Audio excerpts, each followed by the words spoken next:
ఇప్పుడు రాజకీయాల్లో సినిమాలు మీరు పౌల్ట్రీలో సక్సెస్, పౌల్ట్రీ మా నాన్నగారి వ్యాపారం, సినిమాల్లో సక్సెస్, రాజకీయాల్లో పరిస్థితి డెఫినెట్గా నేను ఎప్పటికైనా నేను పార్టీలు మారేటోని కాదు, పార్టీలు వదిలిపెట్టి వెళ్ళేవాడిని కాదు. కాంగ్రెస్ పార్టీ అధికారంలో ఉన్నా లేకపోయినా నేను కాంగ్రెస్ వాళ్ళలో ఉంటా. డెఫినెట్గా కాంగ్రెస్లో ఏదో ఒకటి నేను మంచి పొజిషన్ అనిపిస్తాను. నమ్మకం ఉంది. 100%. కాంగ్రెస్ పార్టీ కోసం మీరు చేసిన కాంట్రిబ్యూషన్ ఏంది?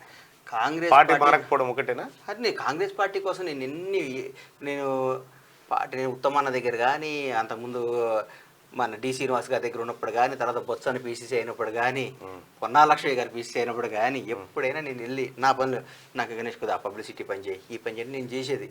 నాకంటే కాంగ్రెస్ పార్టీ నేను ఇష్టమని అప్పుడు వైఎస్ రాజశేఖర రెడ్డి గారు ఉమ్మడి ఆంధ్రప్రదేశ్లో కానీ, కేవీపీ గారు కానీ, వాళ్ళందరూ నన్ను అప్పుడు ఒట్టి వసంత కుమార్, బొత్స సత్యనారాయణ కానీ. బొత్స సత్యనారాయణ గారు అంటే బాగా ప్రేమ ఉన్నట్టు. అరే నన్ను ఎవడు అభిమాని, నువ్వు ఇప్పుడు నన్ను పిలిచావన్నా, నువ్వు మాట్లాడుకున్నావు, నేను బయట పోయిన తిట్టమని నేను తిట్టాను. నా నుంచి కాదు, నాకు ఎవరైనా ఫ్రెండ్ అయితే, నాకు ఇప్పుడు నన్ను ఎవరైనా నేను అభిమానిస్తే నా రూట్ కాకపోతే దూరం అన్నా పోతా కానీ వాళ్ళని కామెంట్ చేయను. నేను చేయను. అయితే గతంలో చాలా మంది అనుకునేది, నేను కూడా విన్నా, బొత్స సత్యనారాయణ గారికి బండ్ల గణేష్ గారు ఈ ప్రపంచంలో ఎవడో బినామీ ఉండడన్న అది గుర్తుపెట్టి. అయితే అనుకునేది ప్రేమించవచ్చు, అభిమానించవచ్చు. నేనేమంటున్నా, మిమ్మల్ని ఆ రకమైన క్వశ్చన్ వేయట్లేదు, ఇది సహజంగా వాళ్ళు అనుకున్నారు. తప్పేముంది? బొత్స గారు అంటే ఒక ప్రత్యేకమైన, నేను జీవితంలో నేను రుణపడేది, నేనంటూ రుణపడి ఉండేది, నేను ప్రేమించేది రాజకీయంగా పక్కన పెట్టు ఒకే ఒక వ్యక్తి కన్నా, పవన్ కళ్యాణ్. ఈ కథ వాళ్ళందరితో నాకు మామూలే. పవన్ కళ్యాణ్తో మీకున్న బంధం ఈ స్టేటస్ ఇచ్చింది ఆయనే నాకు. ఎట్లా? బండ్లా గణేష్ అనే పేరు ఇచ్చింది ఆయనే. నా నిర్మాతని చిన్న చిన్న వేషాలు వేసేది, వాళ్ళన్న మామూలుగా వేషాలు చిన్న వేషాలు వేసేది. నాకు పవన్ కళ్యాణ్ అరే నిర్మాత అవుతావా అన్నాడు. నాకు నేనే నమ్మలేదే, నిర్మాత అయ్యేదేంది అని చేసి చూపించాడు. అది చేసి చూపించాడు. ఇవాళ రాజకీయాలు వేరుండొచ్చు.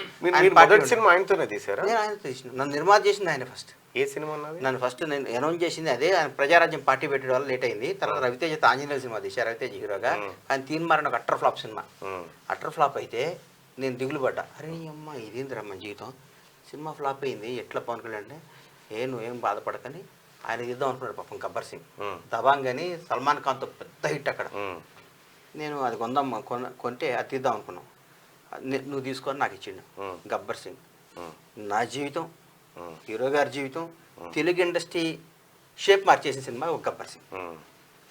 గబ్బర్ సింగ్తో మళ్ళీ దాని తర్వాత బాద్షా ఎన్టీఆర్తో 2 సినిమాలు తీసిన, రామ్ చరణ్తో తీసా, అల్లు అర్జున్తో తీసా.